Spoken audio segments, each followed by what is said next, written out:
आज आपण गणपती बाप्पांच्या आवडीचे तांदळाच्या उकडीचे मोदक कसे करायचे ते बघणार आहोत.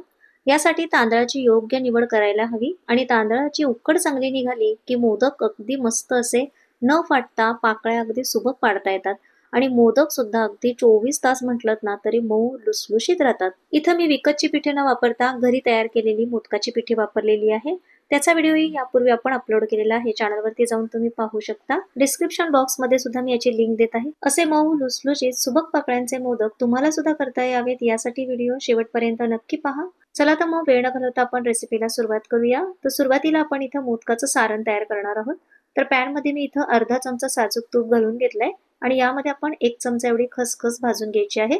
खसखस तुपामध्ये न भाजता कोरडी भाजून घेतली तरीही चालेल. यामध्ये आपण थोडेसे ड्रायफ्रुट्स घालणार आहोत. तुम्ही तुमच्या आवडीनुसार यामध्ये ड्रायफ्रुट्स घालू शकता. ड्रायफ्रुट्स घालणं पूर्णपणे ऑप्शनल आहे. ड्रायफ्रुट्सला हलकासा गोल्डन कलर आला की यामध्ये 2 कप एवढा खोबऱ्याचा चव घालायचा आहे. यासाठी तुम्ही घरातील कोणतीही एखाद्या वाटीचं प्रमाण घेऊन हा खोबऱ्याचा किस आहे तो मोजून घेऊ शकता.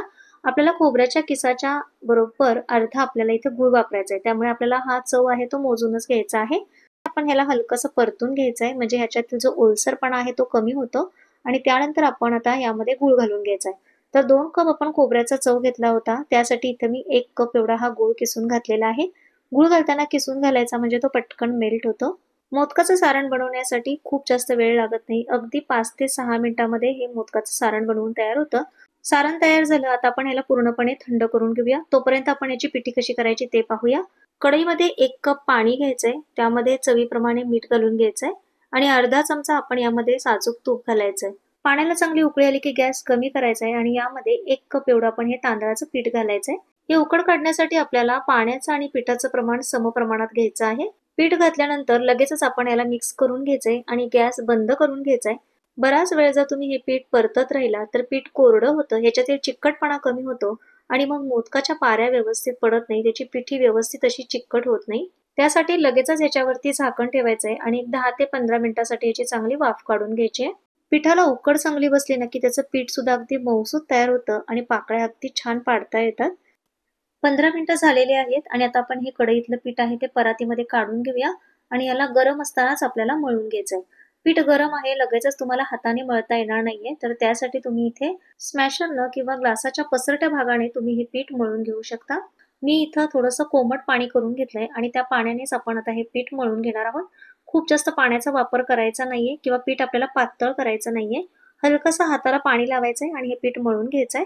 3 ते 4 मिनिटं आपण ह्याला चांगलं मळून घेतलं की पिठाची अगदी मऊसूत अशी याची उकड तयार होते. मस्त अशी आपली इथे तांदळाची उकड बनवून तयार झालेली आहे. परफेक्ट प्रमाणामध्ये आपण ही उकड बनवलेली आहे. उकड बघा अगदी मस्त अशी जमली की मग त्याला छान असा लवचिकपणा येतो.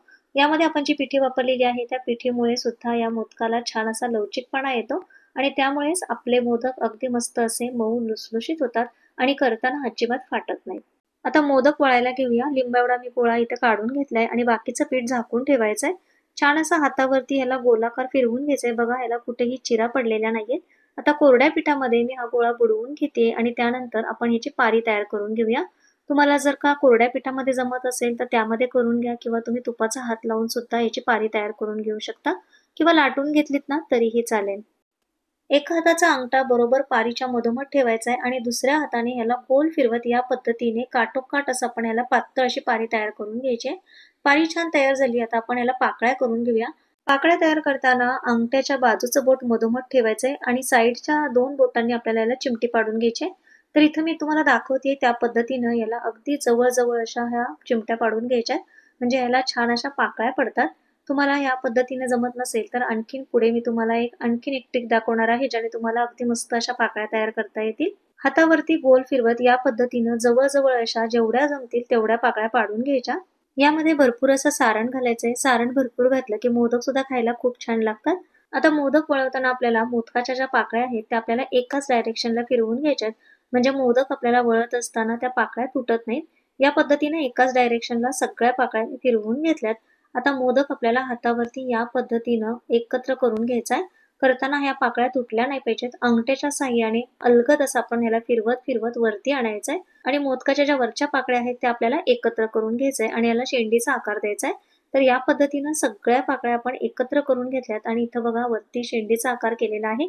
मोदक जर थोडासा दबका झाला असेल तर त्याला असं फिरवून घ्यायचंय आणि शेंडीचा आकार जर थोडासा जाडसर असेल तर एक्स्ट्राचा भाग आहे तो आपल्याला काढून घ्यायचा आहे आणि अगदी पातळ याची शेंडी तयार करून घ्यायची आहे.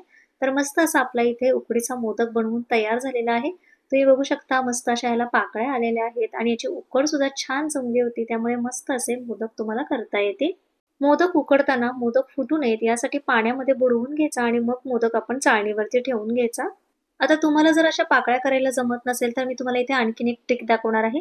तर इथं आपण एक छोटा ग्लास घेतलाय, त्यावरती मी इथं पारी तयार करून घेतली. ती पारी आपण यावरती ठेवून घ्यायची. ग्लासाच्या खाली आलेली जी एक्स्ट्राची पारी आहे त्याला या पद्धतीने चिमटी करून घ्यायची आहे. तुम्हाला जितक्या जवळ जमतील ना तितक्या जवळ याला पाकळ्या करून घ्यायच्या. बऱ्याच लोकांना हातावरती पाकळ्या तयार करता येत नाही किंवा तुम्ही ही पारी तुम्ही लाटून जरी घेतलीत ना आणि नंतर या पद्धतीने केलीत ना तरी अगदी मस्त असे तुमचे रेखीव मोदक तयार होतील. सगळ्या पाकळ्या तयार करून झाल्या की आपल्याला या पद्धतीनं ग्लास असा बाहेर काढून घ्यायचा आहे. तर तुम्ही बघू शकता मस्त अशा आपल्या इथं पाकळ्या बनवून तयार झालेल्या आहेत. आता यामध्ये आपण सारण भरून घ्यायचं आहे. सारण भरल्यानंतर साईडच्या पाकळ्या आपल्याला पुन्हा एकदा या पद्धतीनं थोड्याशा प्रेस करून घ्यायच्या आहेत आणि त्यानंतर ह्या सगळ्या पाकळ्या एकत्र करून घ्यायच्या आणि याला छान असा मोदकाचा आकार द्यायचा आहे. तुम्ही बघू शकता मस्त असा आपला इथं मोदक बनवून तयार होतो. अंगठ्याच्या साह्याने अलगद असं आपण ह्याला न पाकळ्या मोडता याला वरती शेंडीचा आकार तयार करून घ्यायचा आहे आणि आपले इथे अगदी सुबक असे मोदक बनवून तयार होतात. पाकळ्या पाडण्याची ही सुबक ट्रिक तुम्हाला कशी वाटली कमेंट्स करून मला नक्की सांगा आणि या पद्धतीने तुम्ही मोदक नक्की ट्राय करून पहा. सगळे मोदक तयार झाले, याला केसर लावून घ्यायचंय आणि केळीच्या पानावरती हे मोदक वाफवून घ्यायचंय.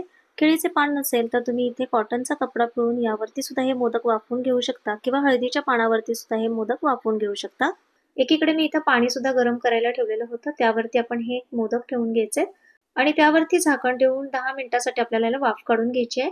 10 मिनिटानंतर मोदकाचं झाकण काढून पाहायचंय. मोदक अगदी मस्त असे आपले इथे फुललेले आहेत. मोदक वाफवून घेतल्यानंतर पाकळ्या अगदी छान खुलून येतात आणि थंड झाल्यानंतर आपले मोदक बघा अगदी मस्त असे मऊ लुसलुशीत झालेले आहेत. अगदी दिवसभर म्हटलात ना तरी आपले मोदक अगदी मस्त असे मऊसूत राहतात. या पद्धतीने तुम्ही एकदा तरी मोदक ट्राय करून बघा. रेसिपी आवडली तर रेसिपीला एक लाईक नक्की करा. चॅनलवरती नवीन असाल तर चॅनलला सबस्क्राईब करा. पुन्हा भेटूया अशाच एका छानशा नवीन रेसिपी बरोबर. धन्यवाद.